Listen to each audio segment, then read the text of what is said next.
Assalamualaikum warahmatullahi wabarakatuh.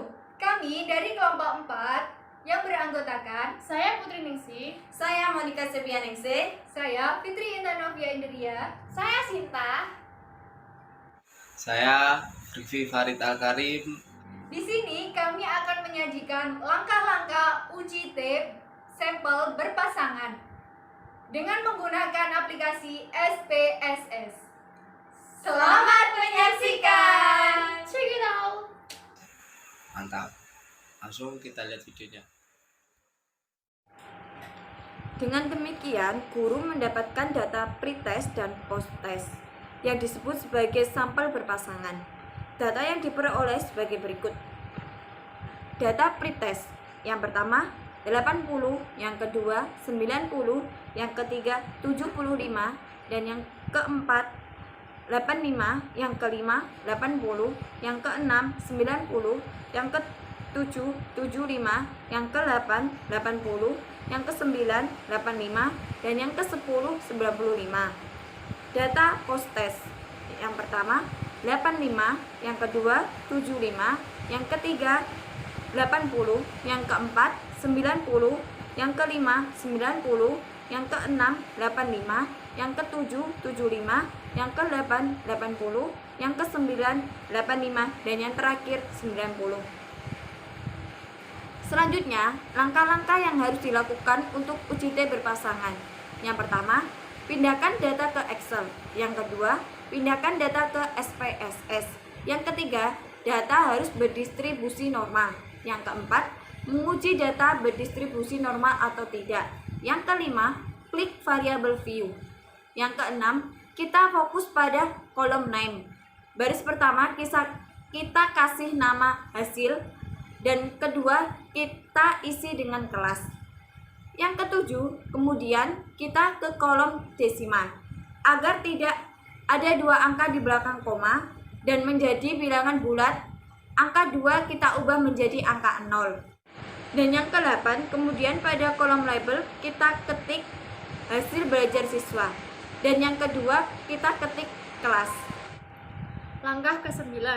Selanjutnya, pada kolom values, untuk baris pertama kita biarkan non.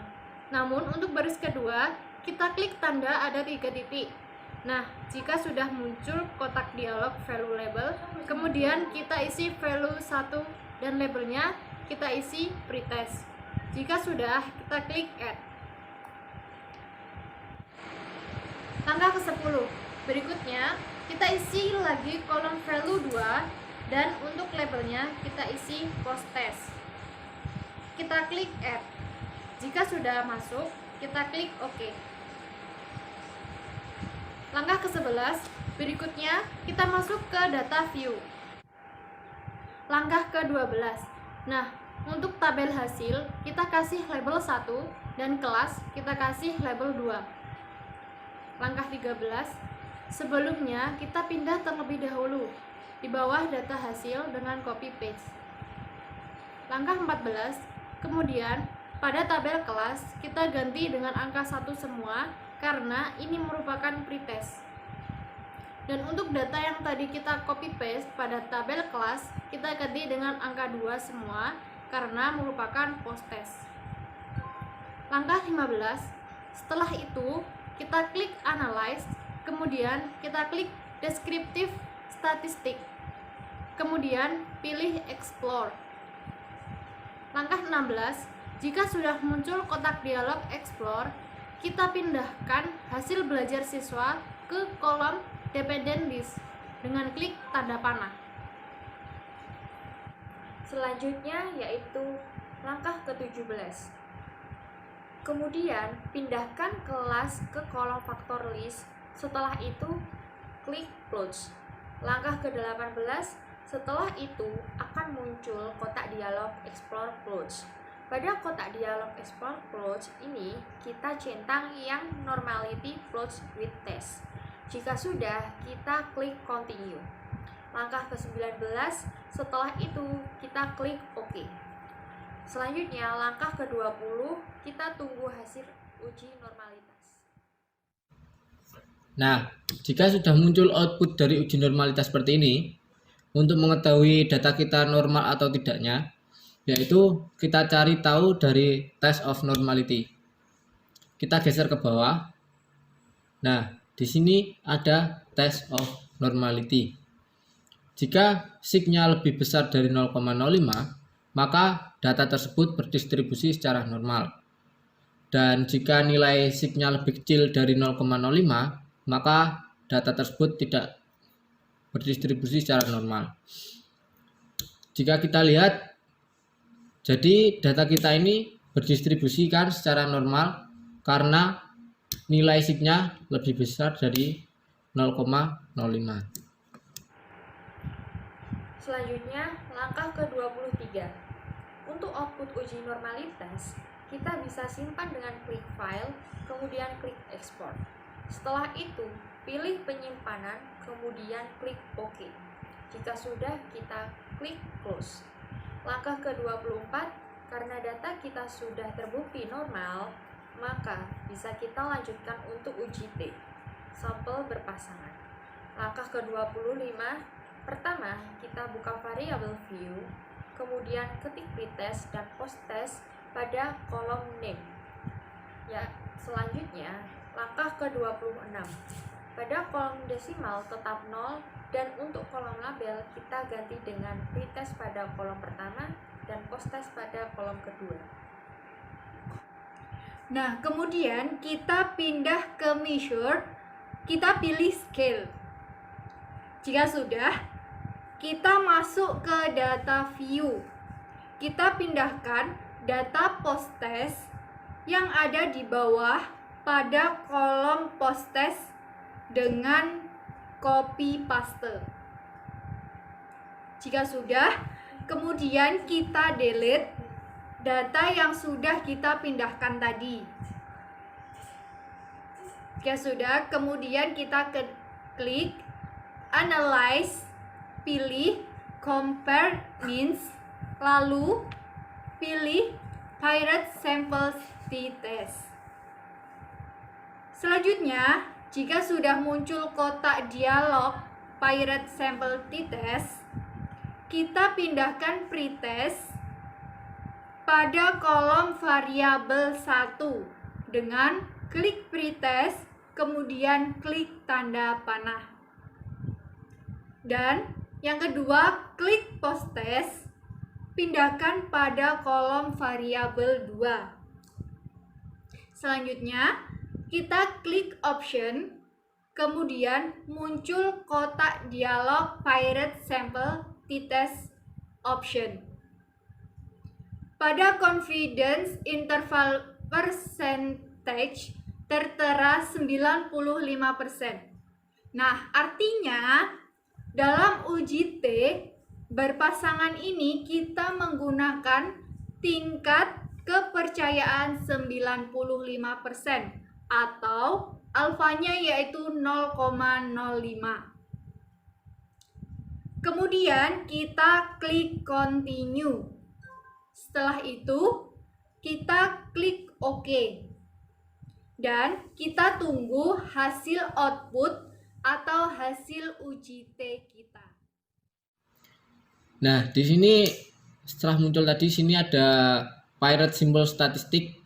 Dari sini kita ketahui bahwa main data pretest kita yaitu 83,50, sedangkan main data posttest kita yaitu 83,50 juga. Dan untuk nilai N yaitu banyaknya data terdapat 10 siswa. Kemudian untuk standar deviasi pretest kita yaitu 6,687, sedangkan untuk posttestnya 5,798. Setelah itu untuk standar error mean pretest yaitu 2,115 dan untuk posttestnya 1,833. Dari data pirate simple statistik ini, karena hasil rata-rata pretest lebih besar daripada posttest, berarti dapat kita simpulkan bahwa tidak ada perbedaan hasil rata-rata belajar sebelum dan setelah dilakukan treatment. Kemudian arti dari Piret sample correlation.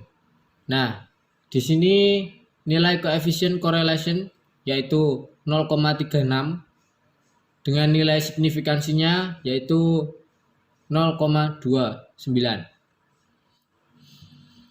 Kemudian hasil tes sampel berpasangan untuk soal yang tadi, HO tidak ada pengaruh penggunaan strategi pembelajaran Answer-Galen untuk meningkatkan hasil belajar mata pelajaran IPA dan matematika pada siswa.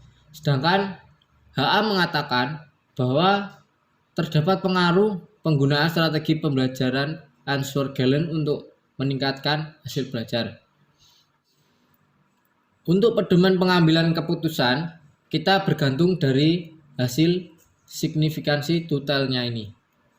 Jika hasil totalnya lebih kecil dari 0,05, maka HO ditolak dan HA diterima.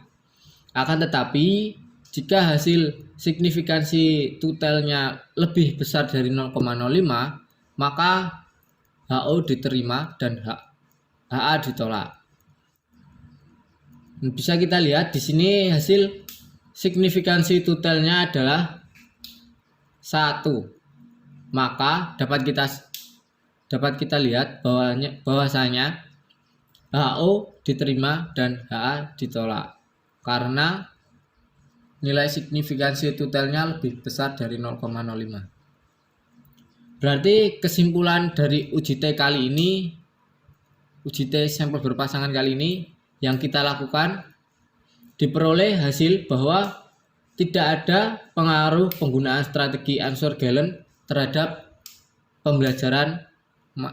pembelajaran matematika dan juga IPA. Selanjutnya kita simpan output ini, kita klik export, kemudian kita ke browse, terus kita kasih hasil total uji T, terus kita simpan dokumen.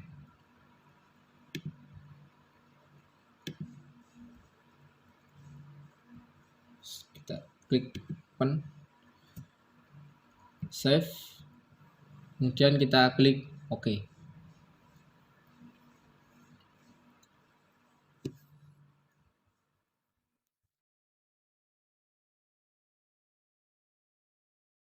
So baby, come with me. And what is with me?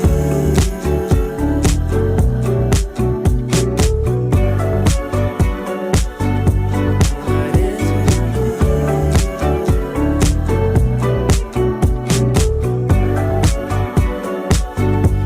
What is with me?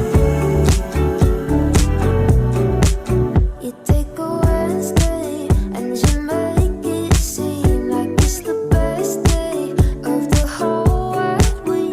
You got that PCH type of energy without the traffic. Ooh, there's never bad days when the good time is whatever we say, and the sun's shining. So what's your ATA? 'Cause I just can't wait to go. Ooh, and when the days feel like the same old circle, we'll burn the lines and make a new one, just to find a place where time is free. So baby, come Guys, with me.